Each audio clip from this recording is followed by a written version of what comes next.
गणनायकाय गणदैवताय गणाध्यक्षाय धीमहि गुणशरीराय गुणमण्डिताय गुणेशानाय धीमहि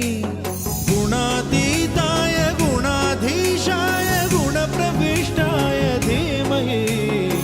एकदन्ताय वक्रतुण्डाय गौरीतनयाय धीमहि गजेशानाय भालचन्द्राय श्रीगणेशाय धीमहि एकदन्ताय वक्रतुण्डाय गौरीतनयाय धीमहि गजेशानाय भालचन्द्राय श्रीगणेशाय धीमहि गानचतुराय गानप्राणाय गानान्तरात्मने गानोत्सुकाय गानमत्ताय गानोत्सुकमनसे